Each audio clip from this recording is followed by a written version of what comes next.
Welcome to my channel the proper guidance.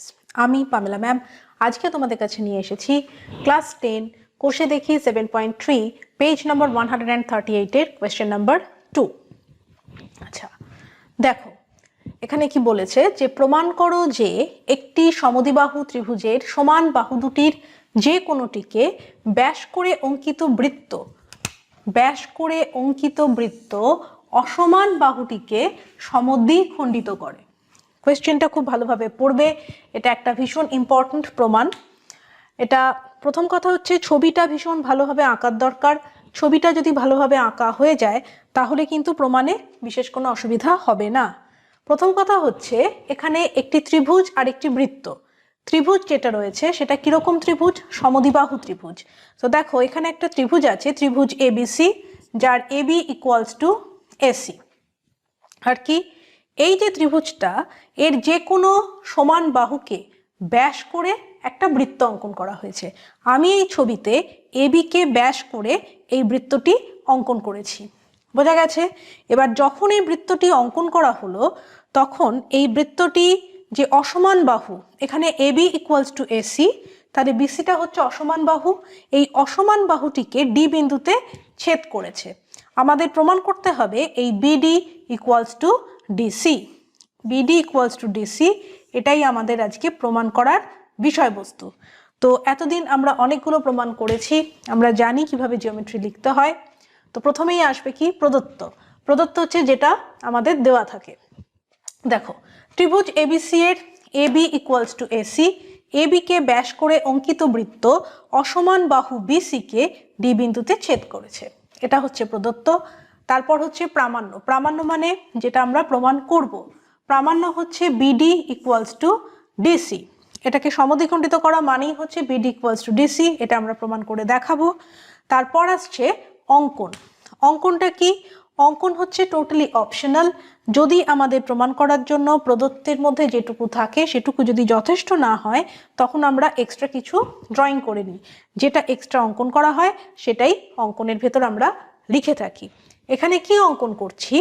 এই যে এ বিন্দু আর ডি বিন্দু, এই দুটো আমরা যুক্ত করেছি, এ ডি যুক্ত করি। এবার চলে আসি প্রমাণে। দেখো যেহেতু এ বি ব্যাস, এটা যেহেতু ব্যাস অর্থাৎ এই যে এখানে কোণ তৈরি হয়েছে এডিবি, এর ভ্যালু কি হবে? এটা হবে 90 ডিগ্রি। কারণ কি? কারণ আমরা জানি অর্ধবৃত্তস্থ কোণ কি হয়?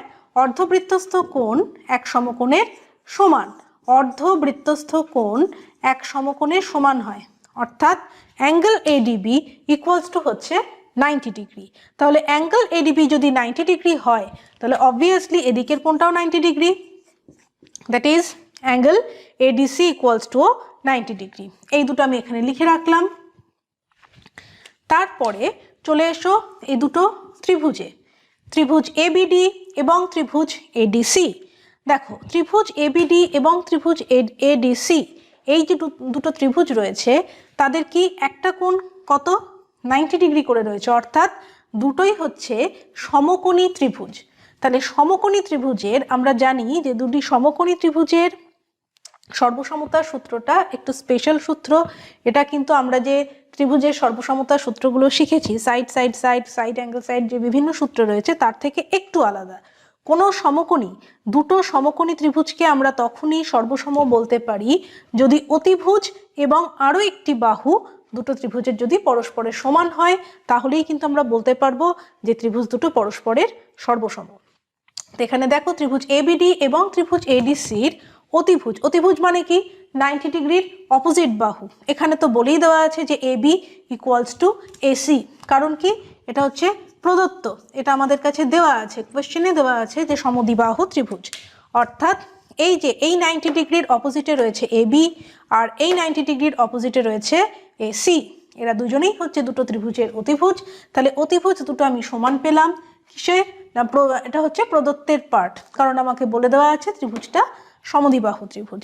আর এই যে এডি, এডি যে লম্ব, এই এডি লম্ব দেখো দুটো ত্রিভুজেরই কি সাধারণ বাহু, সেক্ষেত্রে লম্ব এডি ইকুয়ালস টু লম্ব এডি। সাধারণ বাহু। তাহলে আমরা পেয়ে গেলাম অতিভুজ আর একটি বাহু পরস্পরের সমান। অর্থাৎ আমরা বলতে পারি, এখান থেকে এখানে এসো, এখানে আমরা বলতে পারি যে ত্রিভুজ এবিডি সর্বসম ত্রিভুজ এডিসি। তাহলে সর্বসম যখনই হবে, দুটো ত্রিভুজ যদি সর্বসম হয়, তাহলে আমরা কি জানি, তাদের অনুরূপ কোণ এবং অনুরূপ বাহুগুলি পরস্পরের সমান হয়। তো এখানে আমাদের কোণ নিয়ে কোনো কাজ করতে বলা হয়নি, আমরা প্রমাণ কি করলাম, সর্বসম প্রমাণ করলাম। আমার লাগবে হচ্ছে বিডি ইকুয়ালস টু ডিসি, এটা হচ্ছে প্রমাণের পার্ট। তাহলে এই বিডি ইকুয়ালস টু ডিসি এখান থেকে আমরা লিখতে পারি, অর্থাৎ এটা কি, এটা অনুরূপ বাহু হিসেবে দুটো ত্রিভুজের সমান দুটো বাহু। তাহলে বিডি ইকুয়ালস টু ডিসি, এখানেই আমাদের প্রমাণ কমপ্লিট হয়। আর তাহলে আমরা লাস্ট লাইন লিখতে পারি যে সুতরাং যে বৃত্তটি আমরা অঙ্কন করেছিলাম, সেই বৃত্তটি সেই সমদ্বিবাহু ত্রিভুজের অসমান বাহুটিকে সমদ্বিখণ্ডিত করে। প্রমাণিত। তো এই প্রমাণটা ভীষণই একটা সুন্দর প্রমাণ, কনসেপচুয়াল প্রমাণ আর ইম্পর্ট্যান্ট একটা প্রমাণ। ছবিটা ভীষণ ভালোভাবে দেখবে। ছবি আঁকাতে যদি কোনো অসুবিধা থাকে আমাকে একটু কমেন্ট করে জানাবে। আমি ছবিগুলো কিভাবে আঁকছি তার একটা আলাদা ভিডিও করে তাহলে তোমাদের জন্য আপলোড করে দেবো।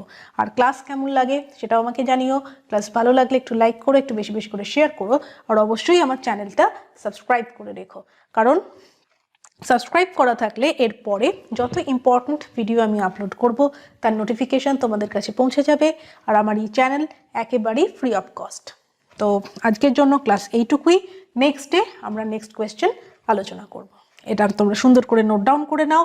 আর প্রত্যেক দিন বলি, আজও বলবো, জিওমেট্রি পড়ার কিছু সিস্টেম আছে, খাতা নিয়ে বসবে। আমি যেভাবে প্রথম থেকে শেষ পর্যন্ত ছবির নোটেশন দিয়ে করিয়ে দিই, সেইভাবে তোমরা নোট ডাউন করে নেবে।